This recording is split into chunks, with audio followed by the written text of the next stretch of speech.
Hello and welcome to the Benzinga podcast.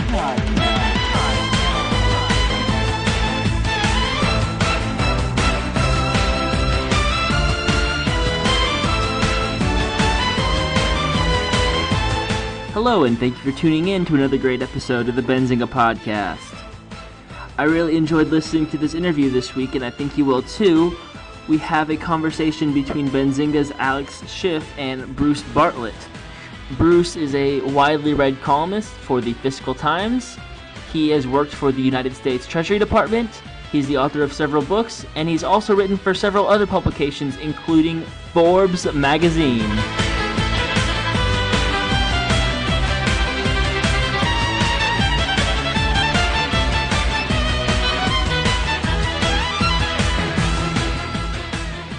Hello and welcome to the Benzinga podcast. Today we have on Bruce Bartlett, a noted author, columnist, and economic policy advisor under a number of congressmen and presidents. How are you doing today, Bruce?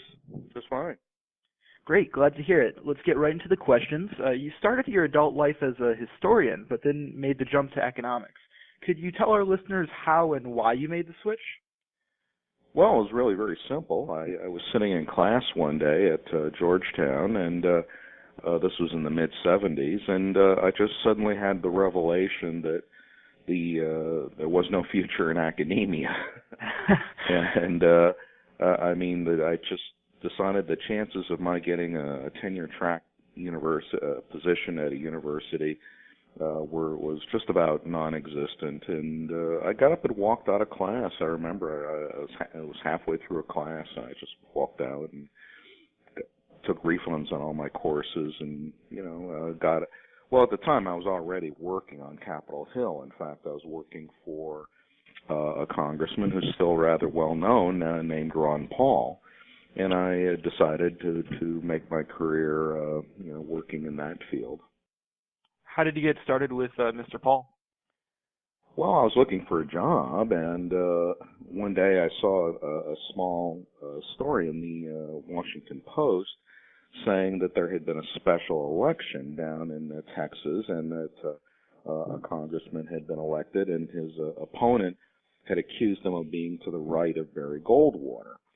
So I thought that was a pretty good recommendation. So I simply sent him a letter and some copies of some things I had written. And a few weeks later, he called me in for an interview, and I went to work for him. Now, this was in 1976. He was elected in April and then had to run for re-election that same year against the same guy he had beaten, and this time he lost. So he was out for 2 years, and then he was re-elected again later in 1978, and then he was out again, and then he came back again. So he's had a rather interesting career. Yeah, absolutely. And after you worked for Paul, you worked for a number of other Republican presidents and congressmen as advisors. And despite these conservative supply-sider roots, you've become very well known for being an outspoken critic of this school of thought, going as far to publish a book on the failure of Reaganomics. Could you tell us what that means and what catalyzed your shift in thought? Well, I still think everything we did back in the 1970s and 80s was exactly the right thing to do, given the economic problems we had at that time. I just think that we have different problems today, and I don't really understand the mentality of people who think you should just keep doing the same identical things regardless of the circumstances. I think you have to study the circumstances and come up with policies that are appropriate for those circumstances. In the 1970s and 80s, where our problem was largely due to inflation. And today our problems are largely due to deflation. And I just think that requires a different set of policies.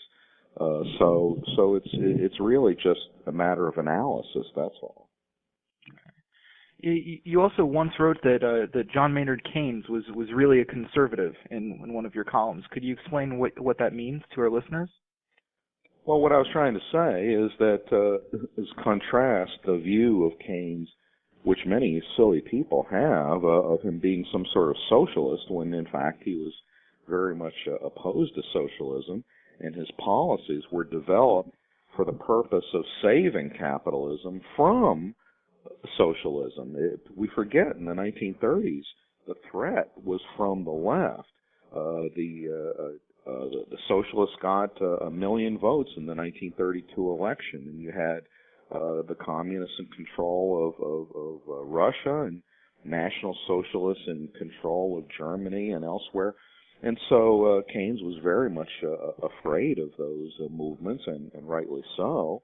And he felt that as long as the capitalist countries had very high unemployment, that workers and voters would be sympathetic to those far left socialist movements, and he felt that it was essential that they get themselves out of those problems, and he devised a system, some policies to deal with it that were compatible with the capitalist system. And so I believe he was very much a friend of capitalism, and in fact did save it. Yeah, and that's really interesting considering the talking points on the right nowadays, that every time you turn on the news, someone's calling Obama a socialist, or saying anyone that follows Keynes is a socialist, and really he was just trying to save capitalism from its inherent problems. Well, that's right. I think Keynes was a great man, and I think the people who criticize him from the right are mostly have no clue as to what they're talking about. I absolutely agree with that. Now, some of the most interesting articles of yours that I've read have been about tax policy, including the off-the-line value-added tax, and more recently the use of tax expenditures. Given the state of the national debt, how do you think we can reform our tax system to ensure both growth and fiscal sustainability? Well, there's lots of ways that we could reform the tax system that would improve growth.